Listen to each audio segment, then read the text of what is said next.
Մինչ մրցապայքարի մեկնարկը Արցախի եւ Հայաստանի ուշուի ֆեդերացիաների պատասխանատուները փոխանակվեցին նվերներով ու շնորհակալագրերով։ Առաջնության գլխավոր մրցավար նշանակվեց Հայաստանի Հանրապետության ավանդական ուշուի ֆեդերացիայի նախագահ Տիգրան Չոբանյանը։ Այս մարզաձևից Լեռնային Ղարաբաղի Հանրապետության գավաթի խաղարկություն առաջին անգամ է անցկացում։ Ֆեդերացիայի մտահղացումը կյանքի կոչվեց Քրոնի մեծ բարեգործական հիմնադրամի հովանավորությամբ։ Արտահոսումնական նախաձեռնություններին աջակցելը կազմակերպության ծրագրերից է։ Հատուկ ծրագրեր ունենք սպորտի աջակցման, մշակույթի աջակցման ոլորտում եւ նաեւ շատ ուրախ ենք, որ Արցախում կարողացանք այսպիսի հրաշալի միջոցառում հովանավորել։ Հիմնադրամը Արցախում առաջի ծրագիրն է, որ իրականացնում է իրականում, բայց հուսով ենք, որ վերջինը չի։ Որ տեսնում ենք ինչպիսի ոգևորություն է եւ երեխաներին ինչ արդյունքներ են ցուցաբերում, հաճելի է ուղղակի հաղորդակից լինելու այս հաջողությանը եւ հուսով ենք ելի առիթներ կլինեն,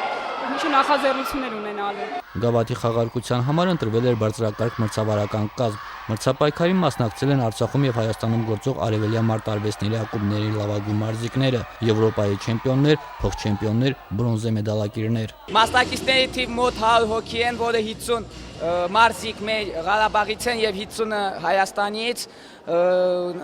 Նաեւ մենք ունենք Ղարաբաղից ոչ թե միայն Սանդաուշուի ֆեդերացիայի սաներից, այլ քիքբոքսինգի եւ կյոկոշինի, որից հետ մենք համատեղ համագործակցվում ենք եւ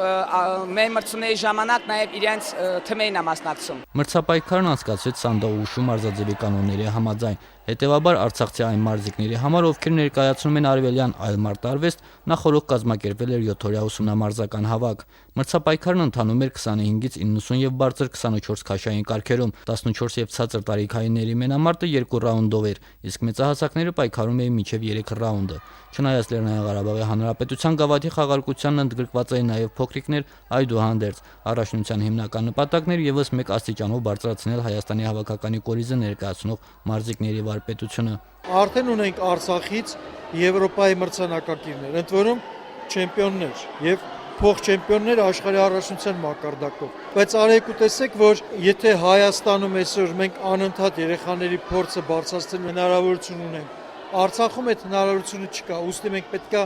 հնարավորին չափ շատ կազմակերպենք մրցումային փորձ նաեւ Արցախի երեխաների համար, որովհետեւ իրանք մեզ համար հույս են այսօր։ Մեդալի հույսը։ Արդյունքների ամփոփումից հետո պարզվեց, որ 24 քաշային կարգերում առաջին պատվավոր հորիզոնականների տերերից 7-ն արցախցի մարզիկներն են։ Հայաստանի Հանրապետության ավանդական ուշուի ֆեդերացիայի նախագահ Տիգրան Չոբանյանը նշեց, որ մարզաձևի զարգացմանը եւ մարզիկների վարպետության մակարդակի բարձրացմանը խթանելու համար չպետք է բավարարվել միայն պետական կառույցների աջակցությամբ։ Այսօր Արցախը ունի հնարավորություն հնչելու եւ բարձրաձայնվելու միջազգային ասպարեզում, դրա համար պետք է ամեն ինչ անենք։ Սա մեր բոլորիս համար կարևոր խնդիր է։ Գենադի Երեմյան, Մերուժան Մարտիրոսյան, օր։